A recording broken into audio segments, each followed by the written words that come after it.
Verseau, bien le bonjour à vous et bienvenue sur ma chaîne pour votre lecture intuitive de ce mois d'avril 2022.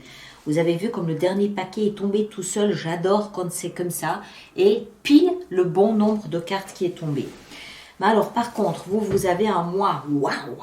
Alors, pour résumer, arcane majeur, on a le pape dans votre énergie. On a la tour dans ce que vous désirez le plus. Vous voulez la tour.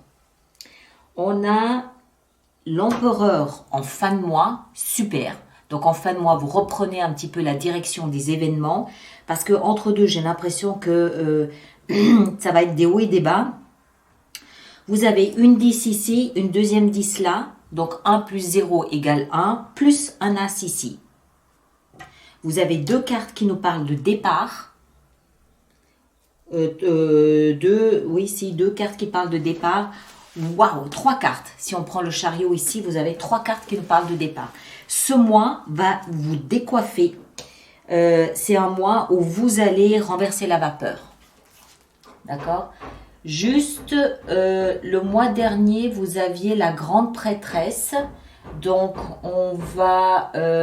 alors, juste avant que je commence, pardon, il y a des travaux dans la maison. Normalement, ça doit aller, mais si d'aventure les bruits devaient devenir trop importants, je couperai pour reprendre après. Mais n'ayez crainte, j'ai pas un malaise, il se passe rien de dramatique, c'est juste à cause du bruit, d'accord? Comme j'entends là maintenant.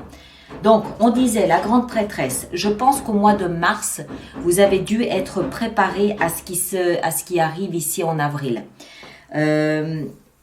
Moi j'ai cette sensation, quand je vois ce qu'on a ici, j'ai la sensation d'une cocotte minute dont la tension augmente, à un point où vous en êtes maintenant à désirer que ça explose. Je disais donc que la tour me fait comprendre que ce mois c'est construit, c'est bâti comme une espèce de cocotte minute.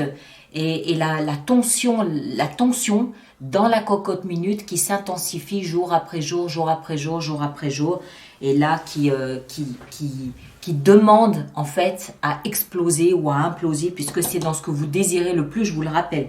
C'est pas quelque chose que vous subissez, ça. Ça, pour moi, c'est quelque chose que vous désirez. Alors, on va reprendre. Donc, la grande prêtresse, le mois dernier, ce mois de mars, vous a préparé à ce mois d'avril, clairement. Vous avez dû avoir peut-être faire des rêves révélateurs, avoir des intuitions, des messages intérieurs, des ressentis, des pressentis qui vous ont prédisposé à ce mois d'avril, être fin prêt. C'est le mois du bélier, le mois d'avril. Le bélier, c'est un fonceur, on fonce dans le tas, on réfléchit après.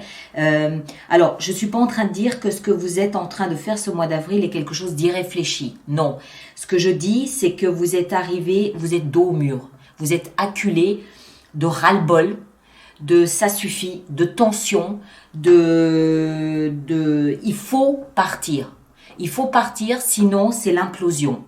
Alors, je ne sais pas quel domaine ça touche. Ça peut être les deux domaines. On a 10 d'épée et 6 d'épée dans le sentimental et sentimental. Je ne sais pas, d'accord? Mais ce que je sais, c'est que dans votre mental, dans votre état d'esprit, c'est clair, limpide. Je veux un nouveau départ. Et en fin de mois d'avril, clairement, vous reprenez le contrôle des choses. Je vous parlais du bélier qui était le symbole du mois d'avril. La carte de l'empereur représente le signe du bélier. D'accord? Donc vous voyez qu'en fin de mois, il y a un seul souverain et c'est vous. Point. D'accord? Allez, on va plonger dedans. L'énergie qui vous influence ce mois d'avril, c'est le chariot. Le chariot, c'est je remets en mouvement le véhicule de ma vie. Le chariot, il peut aussi nous parler, vous le savez maintenant, peut-être du mois de juillet. Donc peut-être que tout ceci a quelque chose à voir avec le mois de juillet, c'est possible.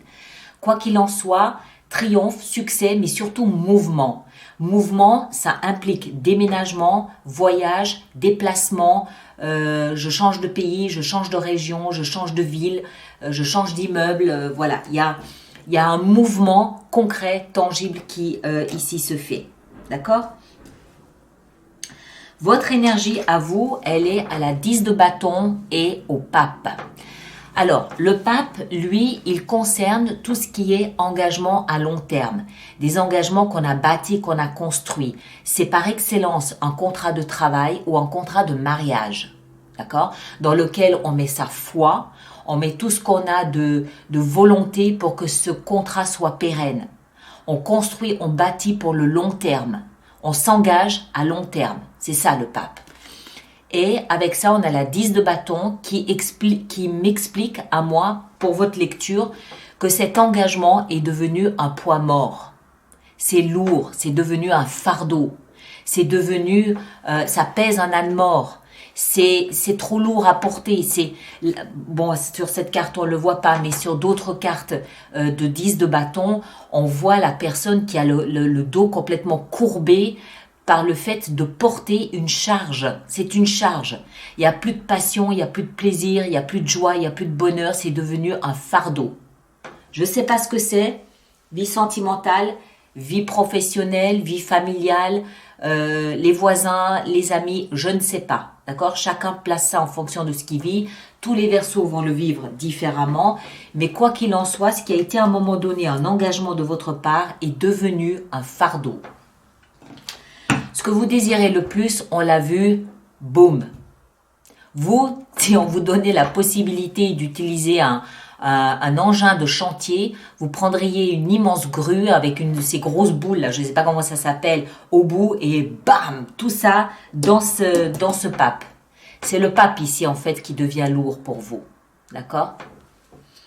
Donc voilà, vous désirez retirer la carpette, retirer la prise parce que ça, c'est pas possible, ça va plus, c'est trop lourd, c'est devenu une charge. Ce qui va vous aider, c'est de vous souvenir de vos rêves. Quels étaient ces rêves qui à un moment donné vous faisaient avancer dans la vie? Quels étaient ces désirs à réaliser qui à un moment donné vous motivaient dans la vie? Rappelez-vous de vos rêves. De quoi est-ce que vous rêvez actuellement? Qu'est-ce que vous aimeriez? Où est votre cœur? Où sont vos émotions? Qu'est-ce qui vous fait chanter le matin? C'est ce qui va vous aider. Le défi, partir, regarder l'horizon tout en tournant le dos au passé. Je vous l'ai dit, vous quittez quelque chose. Quoi? Je ne sais pas, mais vous partez, vous quittez quelque chose parce que c'est devenu insupportable. Et rappelez-vous de la cocotte minute. Hein. Donc le défi, comme lui, je regarde devant moi, je regarde l'horizon, je fais mes plans, je planifie, je sais que je vais partir. Je sais qu'il va me falloir tourner le dos au passé. Je sais qu'il va me falloir faire preuve de patience pour ce que j'ai l'intention de mettre en place. Qu'on verra probablement en mai ou en juin, je ne sais pas. En attendant, il s'agit d'oser. Il s'agit d'oser. Après, dans votre vie sentimentale, c'est pas fini, vous allez voir, c'est croustillant. Dans la vie sentimentale, bon. Pardon. Visiblement, dans la vie sentimentale, c'est pas tout facile non plus. On a encore une 10. 1 plus 0 égale 1, nouveau départ, fin d'un cycle, début d'un nouveau cycle. Mais un cycle qui est difficile. Les épées, c'est... Alors, il peut y avoir plusieurs choses. Il peut y avoir un problème de communication. Une communication qui fait mal. D'accord? Une communication qui n'a pas d'autre but que de blesser l'autre. Il peut y avoir aussi avec cette communication des souvenirs de trahison, des souvenirs de mise à genoux, de mise à mort symboliquement. C'est une énergie qui est très douloureuse. Elle est douloureuse parce qu'on ne s'y attendait pas. Et quand on vit cette 10 d'épée, on a l'impression que plus rien, jamais, ne nous redonnera le goût et la joie de vivre. On se trompe, bien évidemment, mais sur le moment, c'est quelque chose de difficile à vivre. Alors, ça peut être vous qui ressentez ça, ça peut être vous qui ressentez ça avec quelqu'un d'autre, je ne sais pas, hein, encore une fois. Mais dans votre vie sentimentale, il y a clairement quelque chose qui ne va pas. Mais la bonne nouvelle, parce qu'il y en a toujours une quelque part là au milieu, c'est que c'est la fin de ce cycle difficile. Ça doit faire 10 ans que vous vivez à peu près une situation compliquée dans la vie sentimentale. Vous êtes à la fin. C'est terminé, c'est fini. Il va falloir mettre autre chose en place. Peut-être parce que si il s'agit ici d'un contrat de mariage, ce contrat de mariage est devenu un véritable boulet. D'accord? Donc 2 fois 10, oui, il y a quelque chose à faire. Après, vie professionnelle, on part. Alors, ça peut être lié, ça peut n'avoir rien à voir. D'accord? Vie professionnelle, on part. C'est-à-dire qu'on va traverser une rivière, on va aller voir ailleurs quelque chose de plus serein, de plus calme, de plus posé, de plus agréable. On part. C'est la carte du départ, c'est la carte du je quitte là où je suis parce que c'est chaotique, c'est dramatique, ça va pas, c'est des disputes, c'est voilà, pour aller vers quelque chose de plus calme, de plus serein. Alors, si tout ceci ici concerne votre vie professionnelle, il n'est pas impossible que les difficultés que vous avez pu avoir au niveau professionnel aient fini par déteindre sur votre vie sentimentale. C'est possible. Quand on a quelqu'un qui rentre du travail, qui est toujours fatigué, épuisé et sur les nerfs, ça peut forcément déteindre sur la vie relationnelle.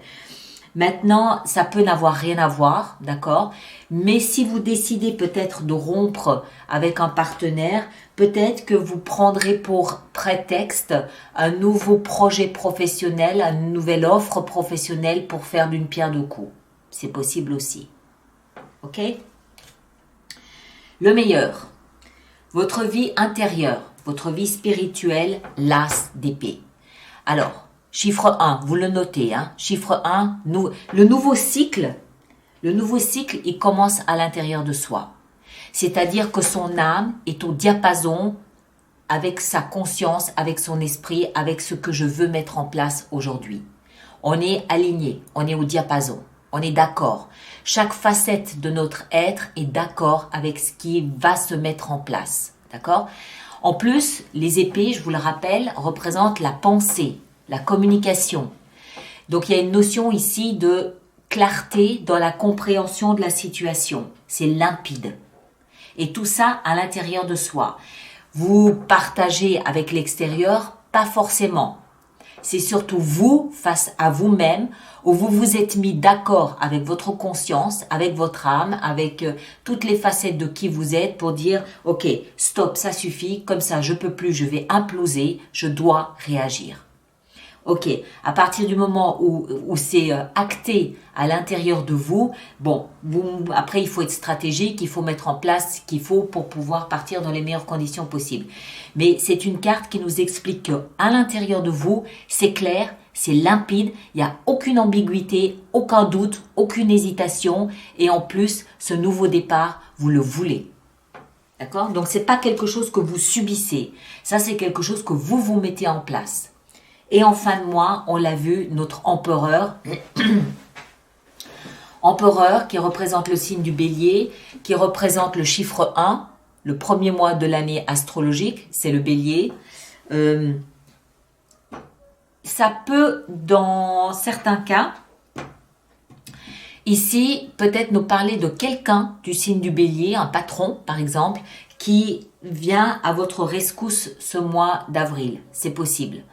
Moi, je crois pas. Je pense que c'est vous qui devenez cet empereur en fin de mois, où vous sentez que de mettre un grand coup de massue dans ce que vous avez bâti pendant peut-être une dizaine d'années, il faut du courage, il faut de la motivation, il faut de la force. Mais une fois que vous commencez à démonter ces pierres que vous avez vous-même construites, je pense que ça vous donne un élan de confiance en vous absolument incroyable. Et cet élan de confiance en vous reconfirme dans ce que vous désirez et vous remotive à aller plus vite et plus loin dans ce que vous désirez mettre en place. D'accord ? Toutes les cartes, sans exception, nous parlent de ce cheminement du poids lourd jusqu'à je démonte tout parce que j'ai d'autres rêves et je mets en place d'autres rêves et ok, je pars. Voilà. Qu'est-ce que vous avez le mois prochain, Verseau? Vous avez le pape le mois prochain. Le mois prochain, vous avez le pape. De nouvelles croyances, une nouvelle légitimité, c'est possible. Ou une nouvelle construction, c'est possible. En tout cas là, c'est relativement clair et limpide. Hein. On n'hésite pas. Alors, on va faire notre extension avec tout ça. Donc, toutes les personnes pour qui cette lecture fait résonance, je vous rappelle qu'il existe une extension qui se trouve sur mon site internet, alice-nicolas.com. Et tous ceux qui vont régulièrement se procurer des extensions, je vous rappelle qu'il existe un programme d'abonnement aux extensions qui est économiquement plus intéressant pour vous. Alors, le chariot, qu'est-ce qu'il a à nous apprendre, le chariot? La tempérance. Tiens donc. Très bien. Le pape et la 10 de bâton, ici, dans votre énergie à vous, on a le pendu. Très bien, ça me va. Vous changez de considération, de regard sur un sujet. La tour, dans ce que vous désirez le plus. 2 de denier, ok. La 9 de coupe, dans ce qui va vous aider, vos rêves du passé. La reine d'épée, waouh, super. 3 de bâton. Dans le défi, 4 de denier. D'accord. Ça, on sent un peu plus de... Pas d'hésitation, mais... Pas d'hésitation, hein. Pour moi, il n'y a aucune hésitation. Mais on sent plus de réflexion dans l'extension que dans la lecture de YouTube. Dans la vie sentimentale, ouais, 5 de denier. Je crois que vous devez être le 3e signe à avoir cette carte dans votre vie sentimentale. Dans la vie professionnelle, regardez-moi ce beau chariot. Il y a quelque chose qui se profile de nouveau pour vous au niveau professionnel et je pense que ça risque de venir au mois de juillet. Dans la vie intérieure avec l'as de coupe, 2 as dans la vie intérieure, vous vous réconciliez avec vous-même. Et l'empereur en fin de mois, la 10 de bâton, la même qu'on a ici en haut. D'accord? Superbe. Eh bien écoutez et regardez là. On a les amants. D'accord? Voilà mes chers. Alors, allez voir votre signe ascendant, votre signe lunaire pour compléter la lecture. Merci en tous les cas de partager, de liker, de laisser vos commentaires pour les autres personnes du signe du Verseau. Et puis, on se retrouve. Alors, ceux qui viennent pour l'extension, le lien est juste là-dessous. Et tous les autres, on se retrouve au courant du mois d'avril pour d'autres lectures. D'accord? Merci à vous tous et à très bientôt. Merci beaucoup.